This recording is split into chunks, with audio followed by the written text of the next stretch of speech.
the tax reform bills. And as I heard you correctly, you had mentioned that the way it's going, it seems like even into next year, we'll still be talking this, tax reform bills and all of that. And then away from that, we've seen, the rise of Lukurawa, or is it Lakurawa now? Lakurawa.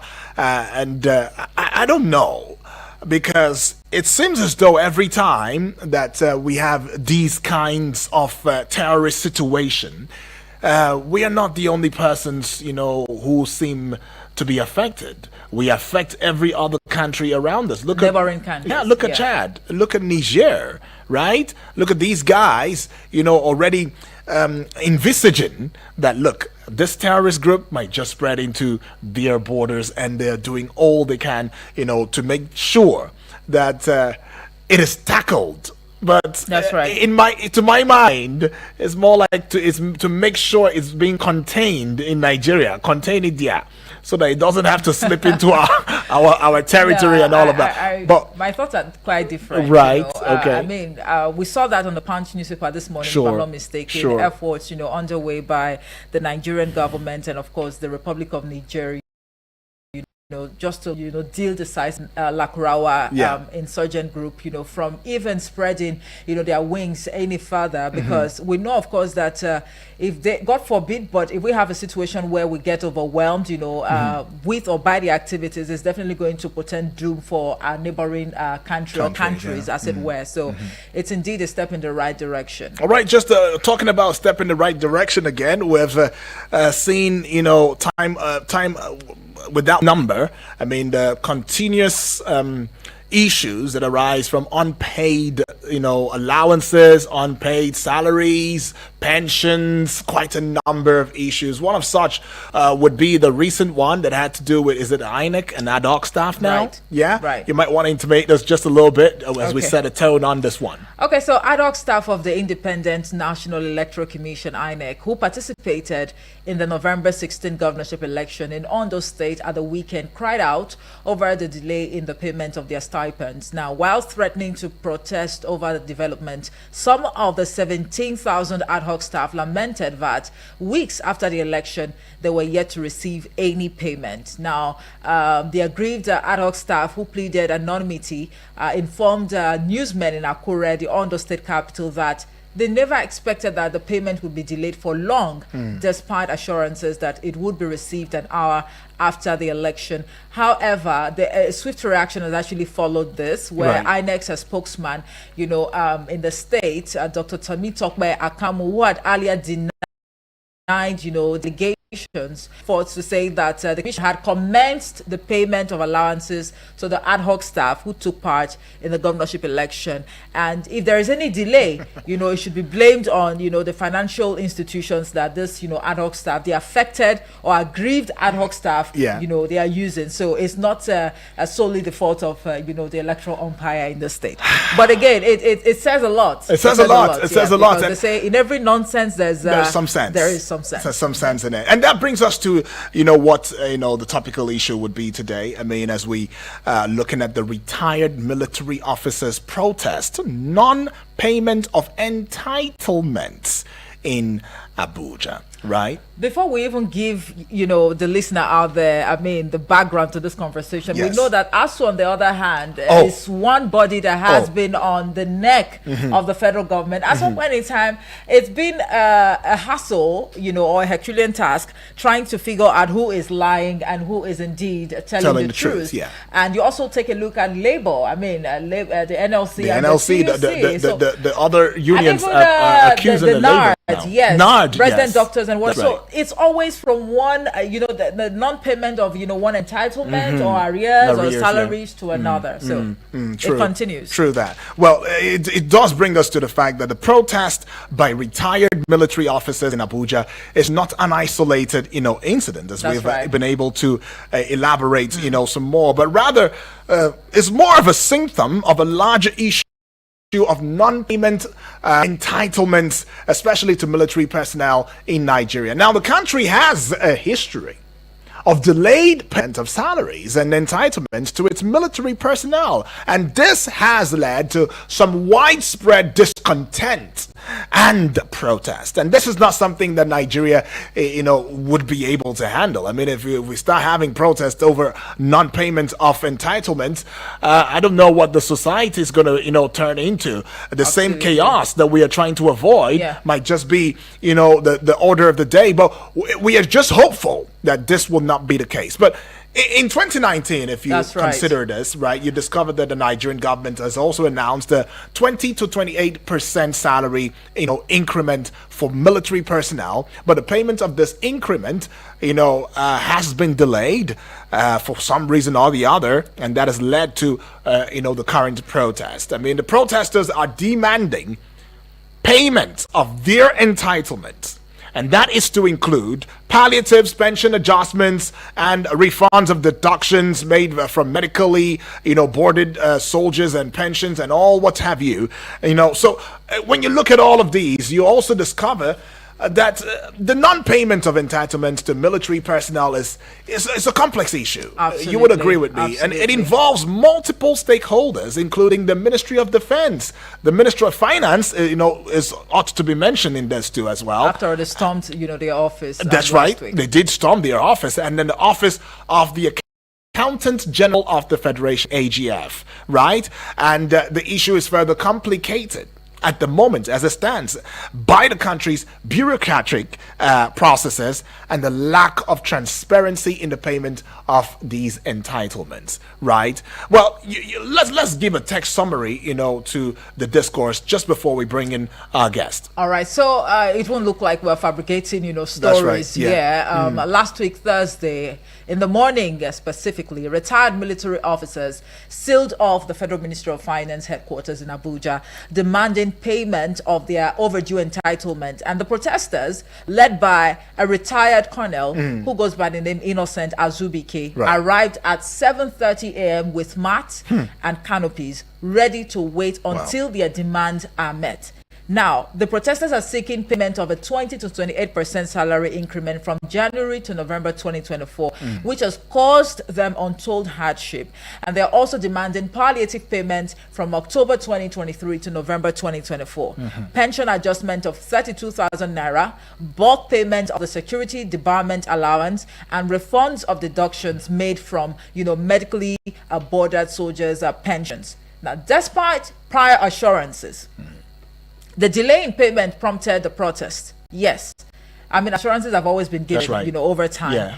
But you don't match words with action. I mean, that is just, a takeaway from, this protest or this move by this retired military personnel. Now, they say the delay in payment actually had the protest, with the protesters vowing to remain until their dues are paid, but they're no longer there. I mean, I can't imagine them staying there from Thursday to this moment. Understood, though. Colonel retired, Colonel Azubike, of course, who led, the protest. He actually emphasized the urgency of the situation, stating that November is gone and there is no clarity from the Finance Ministry on when this will happen.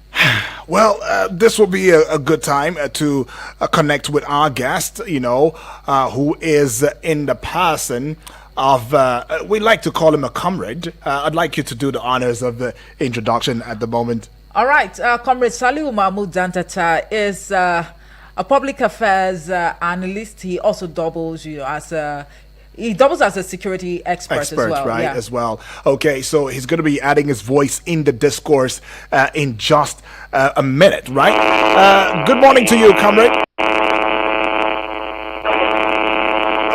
Comrade, are you there? Good morning.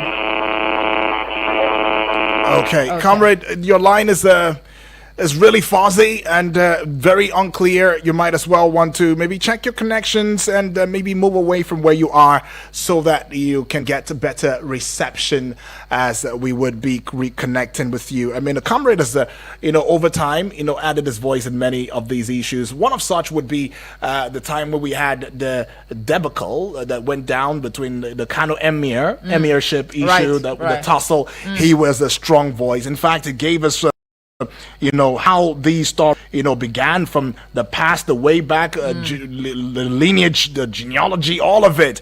He put it all out there, and it's been very, very instrumental, in matters like this. But let's take a typical example, for example, and maybe put it in context. Maybe that way, this personal story would be able to drive home the very experiences of these ones, as we mentioned, a while ago. Imagine a retired military officer who has served the country for decades. Only to be denied his rightful entitlement. It's more like you work in a place for so many years. You put in your service. The best part or the most part of your life has been put into that organization, and then in the end, you come out with nothing. Do you really think their rightful entitlements, are being denied, of them, or delayed? Well, when you say delayed or denied, if you delay what is mine, what is supposed to be mine, you've denied me technically at the same time. Yes. Okay. They say delay is not denial. No, it doesn't mean. In this case, it can only be delayed but not denied. All right. So we hear. All right. It can only be delayed but not denied. But as it stands now, it's being denied. Okay. At the point in time, and imagine the frustration and the disappointment. It could make you want to drive yourself into certain antisocial activity, right? This has not been an excuse, but many experts have argued that some of the menace that we face in the society today is as a result of these issues. This type of issues. The ex-military personnel who have not been given due consideration, due attention. Haven't served our country, and that when with so much passion, and for the many years, it comes with the many years of experience. What that means is that in terms of strategy, in terms of they still know it. You can't take that away from them. Little wonder some would want to say, want to allude, allegedly, that the sophisticatedness of the terror attacks, as we have it, probably might come from a technical, nourished strategy. Now, I'm not saying that they are the ones who, but I'm just saying that it may not be far from it. And then to subject these ones to such horrendous experience. What does it say about the kind of Nigeria that we are looking, into building? What does it say about the system that we are fronting? What does it say about the kind of functional government, as it were, that we are posing or wearing as a mask? Because quite a number of people believe that the government that we push out there, to the international community is more like, a mask we are wearing. They took off the mask, you will see the real deal, right? So what does it say about our institutions? Because it's very important. The Ministry of Finance has been mentioned in it, right? We've seen the Ministry of Finance, the Ministry of Defense. We've seen all of these, and then it always brings or boggles my mind. That's right. When these ones have not also come out to make a very decisive statement. And an implication, from this would be the fact that this might somehow, dampen the morale of the serving military officers. Right. And you see, we really want to be all out, to deal decisively, and if possible, bring an absolute end to insurgency in our dear country, Nigeria. And then we have retired officers who have served gallantly. Their entitlements are being, delayed. I wouldn't want to use the word denied, right? Okay. So it's a lot. I think right. there are different perspectives that we can actually, bring into this conversation. But it's Comrade on the line. Good morning to you. Hello, good morning, comrade. Hello, comrade. Are you there? All right, well, just a little bit of mix-up again right there. We'll still keep trying because the comrade must have quite a number, to say. But one of the protesters, though, who wished to remain anonymous, shared this story. Now, this is his story. He said, I served in the military for 20 years, and now I'm struggling to make ends meet.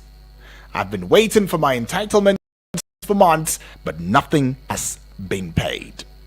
It's more like the government has forgotten about us. You want to throw your voice in the discourse already? You want to tell us what you think about this perception and this perspective, or this conversation as we're pushing it out there right now? You might as well want to call us via the phone lines, the studio lines, as Omaife will administer it to you. That's right. The numbers to call this morning are 090-8766-8888 or 090-7353 0044.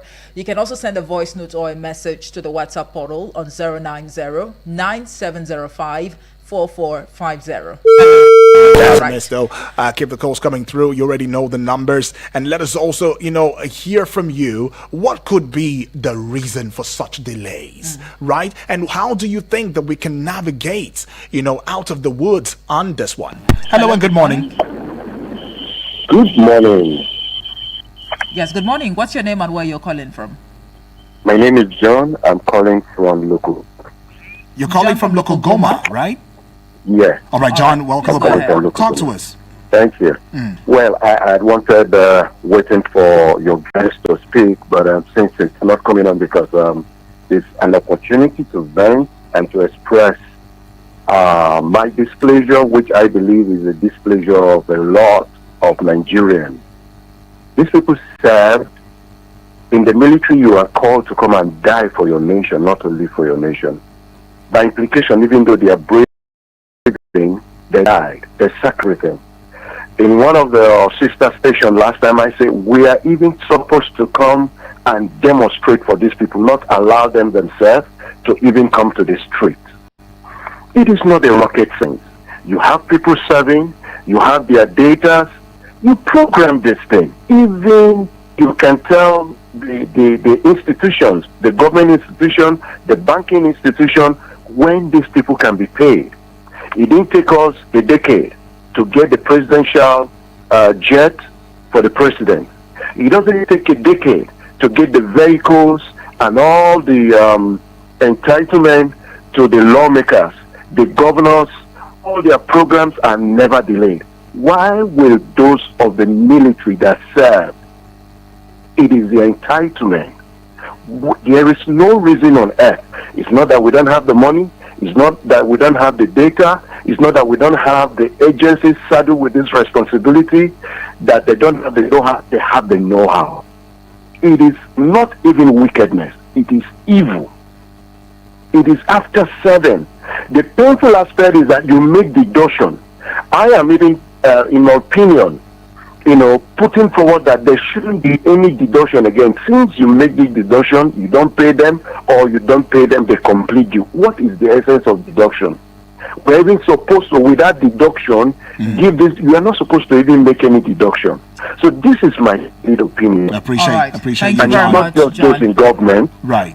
It is Nigerians that have done wrong for serving us. Thank you for giving us this opportunity. Thank you, Thank you, John. very much. John right there says, look, all of the deductions is unnecessary. Back to you, comrade. Are you there? Yeah, good morning, gentlemen. Lovely. Good morning, sir. Good morning to you, comrade Saliu. Dantata. I can see you digging it out with collars. Right. Right, comrade.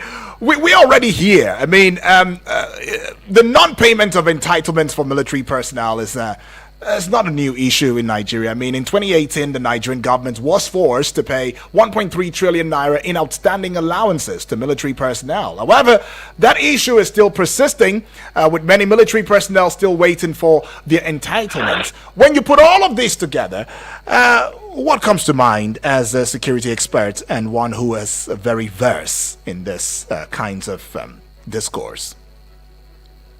Well, in the first place, it is abnormal, it is unpatriotic, it is service to ungratefulness not to have paid retired military officers their pension that led to their protest. That is the same thing police are also facing. The military, even thank God, they have a military pension board managed by military officers from the Army, Navy, and Air Force. But for the police, they are still under pension administration. And of recent, when there was a public hearing, even the Inspector of Police, as well as other IHLs who are not part of it, opposed that they should not be removed out of the pension administration, that funding would be a problem. So the issue I want to say here is that we have a lot of problems in this country. And the issues are, we have been energizing and lauding the uniformed military pension board. Now that they are still coming back to what used to be, we will still come and start condemning them. It is wrong because they have no reason whatsoever or excuse not to pay, even though most of these protesting military officers are other ranks, because you can hardly see a lieutenant general, major general, brigadier general coming to protest, because they are well taken care of in that their pension package. So also rear admiral, navy commodore, or air vice marshal or air commodore. Why is it so? Why must it be other ranks? And these are the field workers in the military. They carry out the field operations. So that is to tell you that we don't care about taking care of the lower ranks of the military as well as rank and file of the police. It's even good that the military pension retirees are able to come out to be protesting. Police retirees are living in penury, you see, and these are all security agents. These, as it may, I think President and Commander-in-Chief must call a spade by calling the men at the ends of affairs in military pension to order, by asking them to explain in 24 hours what is responsible for the non-payment of this pension of this personnel. Is it that they didn't capture when they were doing the digital recapturing, or what are the reasons? There must be reasons for not paying them, because you cannot wake up overnight without paying them. Because in fairness also, sometimes the time information are given for some of these retirees to come for certain capture, because you know the process is also accompanied with digitalization. So when certain processes are not done, when certain criteria are not met, it also contributes to that. But it lies on the Minister of Defense, who the President has given that opportunity to represent him there, to call the head of military pension. And you know, the military pension board has administrators from the three arms of the military, that is the Army, Navy, Air Force. You see where you can see Army officers there, you also see Air Force and Navy. They together manage the military pension. So the Senate and House committees on defense must also weigh in, because what is the essence of their oversighting functions? When issues like this generate, it lies on the two chambers of the National Assembly, the upper chamber and lower chamber, to also weigh in order to make peace reign, to address issues and get to bottom of what is responsible for this protest.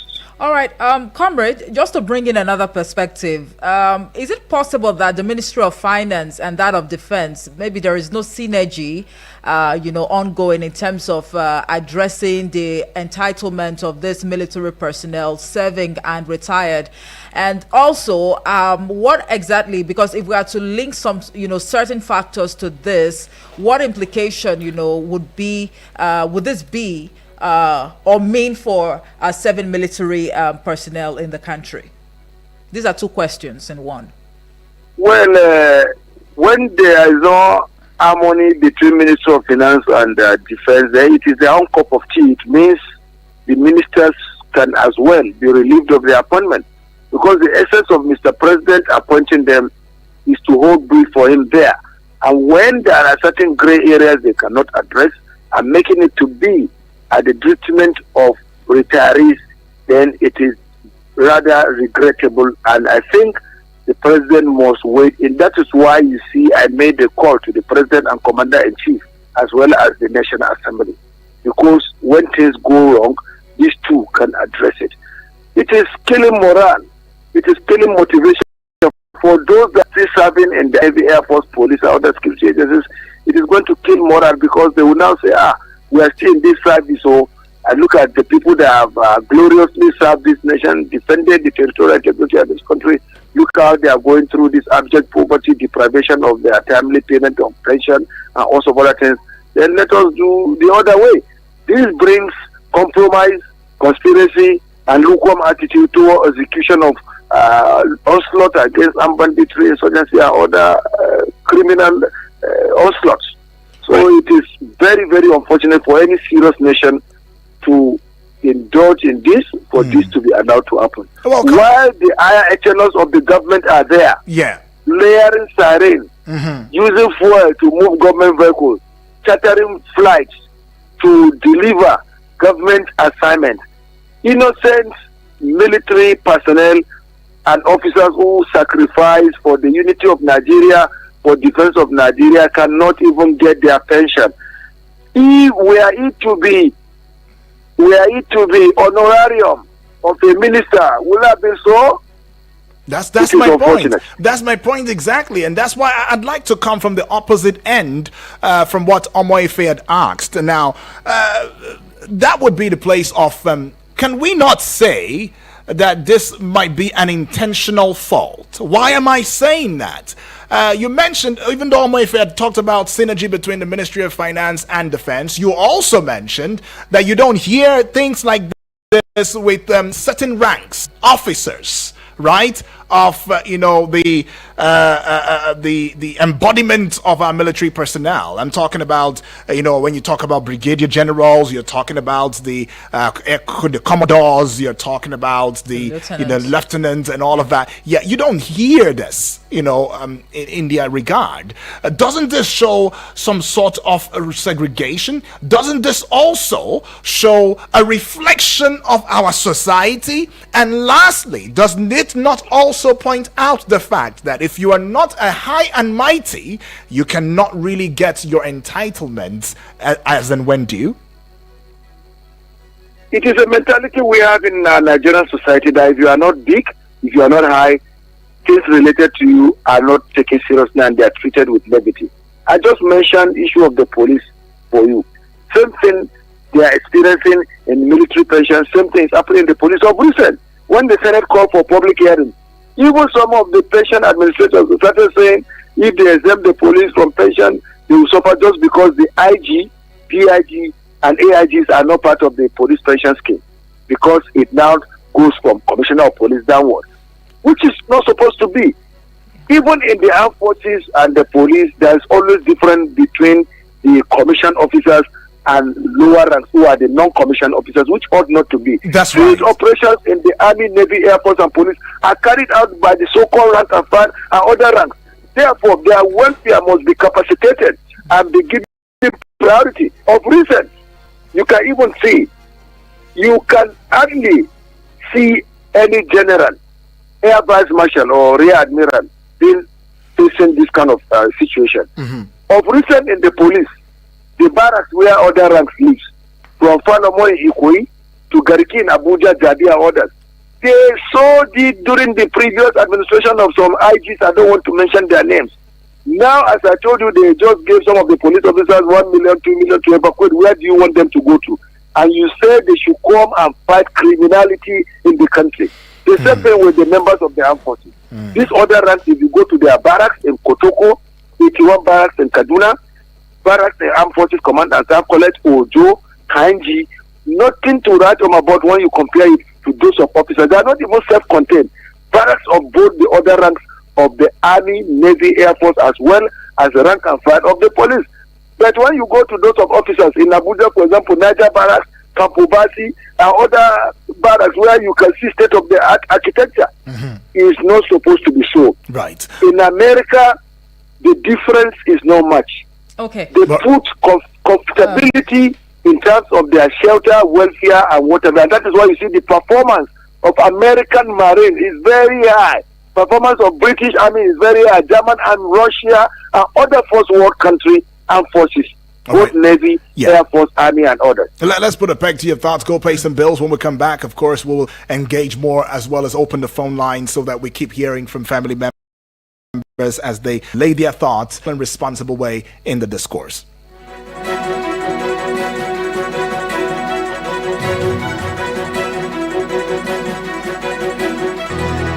Eagles 102.3 Abuja. I don't need no liquor. I'm intoxicated by you. My country people, who work is supposed to enjoy you after all the hustle. You not supposed to take your comfort play to fit sleep the way it's supposed to be. Make you go grab your Eurofoam mattress. Make you forget your full comfort. Whether na Euro Spring, Euro Orthopedic, Kabi Semi-Orthopedic, Diamond and Diamond Plus. And for Comfort Pro Max, Eurofoam don't introduce latest in town. That na Euro Elite. This one, they sleep jolly meant no get equal. Eurofoam get quality pillows and sheetings. Eurofoam shop yakpa everywhere for Bodo Nigeria. Eurofoam, sleep the way it's supposed to be. Your body fine like so. And you can be mine more. Eagles 102.3 FM Abuja, here to stay. Please listen to this infomercial. Hello Nigeria. Hello Africa. Do you want to work in the healthcare sector? Do you be a trained, certified nursing assistant, medical assistant, or caregiver? If yes, then register to enroll for Push Africa's 1-year diploma in certified nursing assistance training happening at the African University College of Science and Technology, Abuja. Targeted trainees are unemployed graduates, ordinary diploma graduates, or anyone interested in working as a support worker in the healthcare sector. For details, log on to www.pushafrica.org or WhatsApp 080-339-42015, 080-339-42015, 080-339-42015. For registration, pick up application form at our partner radio stations or visit the reception at the African University of Science and Technology, Abuja. Eagles 102.3 Abuja. My people, the thing where they happen for my area, Do you think I will now find out that you have contract to bring fresh girls? I brought you from the gutters. Who gave you all the connects? MDG, who? Without me, you would have been nobody. But Join Media Coalition and Awareness to Halt Human Trafficking, MICAT, on our Wish and You radio drama every Saturday at 10 a.m. Let us join hands and kick human trafficking out of our communities. I Wish and You radio drama, brought to you by MICAT in partnership with the National Agency for Prohibition of Trafficking in Persons, NAPTIP, and funded by the Embassy of Denmark in Nigeria. Eagles 102.3 Abuja.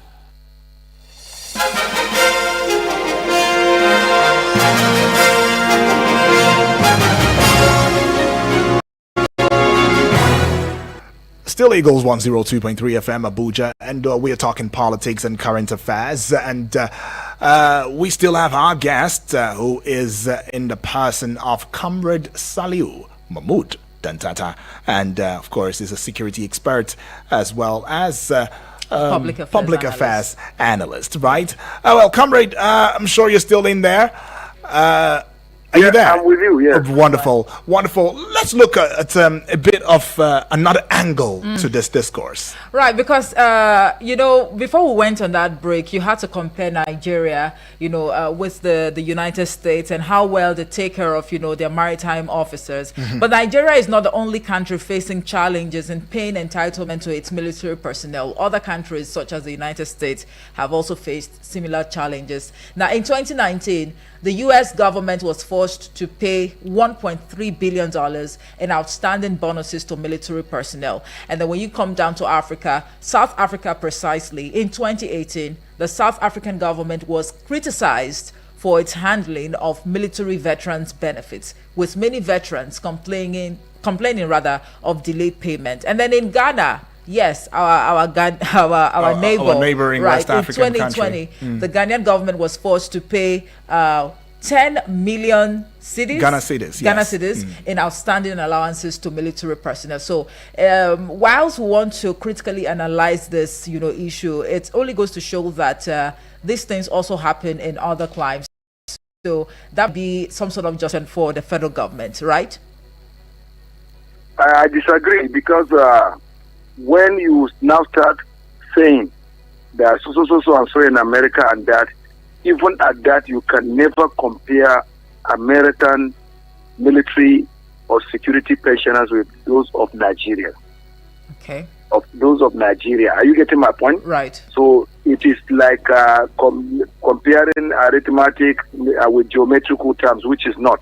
Okay. 1, 1, 1 can never be compared with 2, 2, 2.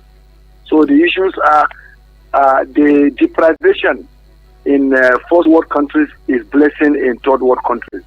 So that of Nigeria, you can never compare it to that of America and UK.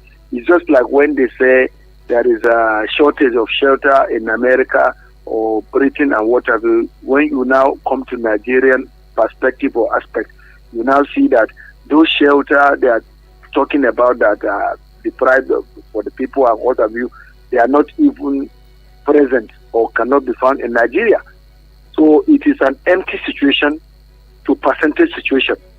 Okay. So the issues are, no matter the difficulties in those countries, the pensioners are still better because they are veterans. Don't you see how well the veterans feed after leaving the job? That is to say that the system is far, far ahead of ours. Okay. But look at our veterans here, especially those of the other ranks. You find out they don't even have houses to sleep. Their children cannot go to school. The health has deteriorated, and also that over there, they still live fine. They still make certain contribution because the system, to the best of my knowledge, is still far ahead of that of Nigeria. If you talk of that of South Africa, I can agree because it's an African country. Okay. Because it's an African country. Is that not segregation too at this point in time? I mean, the reality is the same, regardless of what continent we find these kinds of situations. Don't you think? The reality is what we should talk about. Absolutely. Right. So if that is the case, it therefore means that we could also juxtapose what reality it is that we find in Nigeria, even with these other countries. Because many of the time, we always find ourselves running comparisons every now and then. Should we now say that these comparisons are selected comparisons or selective comparisons? Only whenever the narrative is when we tilt to, and if it doesn't, we just try to move away from it. That's what Nigerians are saying, right? But of course, let's move away from that very quickly and jump into the place where the bone of contention has been about the deduction in certain deductions that have been made, right? And then the non-payment of entitlement of military personnel. How do you think, or what is the security debarment allowance, and why is it important for military personnel? That's on the one hand. And then in terms of the delay of payment of entitlement to military personnel, what can be done to it? Well, they know what to do to prevent it, because those are senior officers who manage the military pension, grew up from their ranks from commission rank. They are mixture. There are higher officers of the military, both Army, Navy, Air Force, as well as other ranks there. They all serve there. They know what to do. If you go to their office and do it, you know that they are fortified, they are experienced, and they have the wherewithal. It all goes down to lukewarm attitude and alleged corruption. Right. Because when you observe and monies that are expanded for certain purposes, sometimes when you divert them, this is what happened, even though it remains an allegation, but there has been insinuation to that effect that there is also corruption in the military pension administration. Well, it also subjected to be proved beyond a reasonable doubt by some of the people that made the allegation. But be it as it may, this is a tax ahead of the National Security Advisor.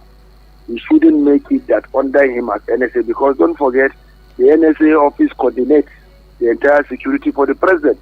So when something that has to do with welfare is wrong, then NSA is not also doing its job very well. he should call the Chief of Defense Staff, call the other higher echelons of Military Pension Board, let them sit down. Or if it is something from the Finance Ministry, they can call the Coordinating Minister for Finance. What is the problem? Or if it is from our Accountant General's office, let them sit down, harmonize the sufferings of these innocent veterans who sacrificed for the unity of Nigeria, for the defense of the territorial integrity of Nigeria. Right. Okay. Well, while it's not, clear whether the non-payment is actually intentional or just as a result of, technical, glitches here and there, like, we've heard in recent times, there are always technicalities, here and there. You are also saying that, in terms of accountability, who is to be held accountable for the non-payment of entitlement is actually the National Security Advisor, right? I am telling you, he coordinates the entire security for Mr. President. Okay. So every head of security agency, whether Chief of Defense Staff, Army, Navy, Air Force, IG, Pension Board, whatever, even though the head of the Pension Board is appointed by Chief of Defense Staff because it is under defense. Are you getting my point? Mm-hmm. So, but their overall boss is the National Security Advisor because he is the one that the president has made his emissary. The president's ambassador extraordinary and plenipotentiary as regards security. So if it goes wrong in the police, NSA can call the IG to the order and get it to the president. If the military portion board also does something wrong, the NSA has the power. So the issues I'm saying, in totality, all the security agencies, including the paramilitary, they are also under the National Security Advisor. That is why periodically invite them for briefs, for meetings and whatever, including the DG, DSS, NIA, and House of Others. So that Office of National Security Advisor is very, very powerful because I can tell you right for Abuja days, when I had little connections with the then NSA, AIG, Samala Gorzo retired, I know how powerful that office is. And it still remains that powerful because NSA office has been powerful and it will still remain powerful. But they should do what is right when and how. Let the National Security Advisor invite the head chief of Military Pension Board. What is responsible for this protest? Is it that the protestants have not done certain things right, or what is behind it? We will be able to know. Then if it's something that is above his power, we will brief the president and commander-in-chief because it's the CNC. Accordingly, that is President Ahmed Bola Tinubu, then they will take action against it. If it is from Ministry of Finance, it will not go above the president. Just like when we have Bruhaha on the Tax Reform Committee, the president gave power to Attorney General to coordinate and work alongside the National Assembly. So they can also do that alongside because this has to do with life. They have families, they have children, they have to pay for shelter. Right. All right. Well, let's just open the phone lines again. You want to also add your voice in the discourse, you can call the number 090-8766-8888 or 090. Please forgive me. You should call 090-7353-0044, and that's because our guest is actually on the other line. That's right. And you can send a message, just a message, to the WhatsApp portal on 090-9705-4450. That's right. We have some message in the WhatsApp portal. Let's go take this one now. Starting with this. This one is coming from Yusuf, all the way from Wulsay 2. Says, good morning, UD, and my sister Efe. Good morning to you too, Yusuf.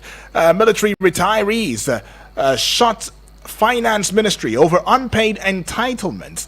The non-payment of military pensions, in my opinion, is tied to corruption. The same scenario is playing out with the retired police and civil servants. Most of them that retired over 2 years ago have not been paid a dime. Contributory pension scheme CPS applicable to them is a modern slavery tool fashioned to annihilate workers to death in abject poverty. Pensioners are being ripped off under the guise of managing their benefits and paid pittance as if they cannot manage their pension themselves. The government must put an end to this flagrant disobedience to the rule of law.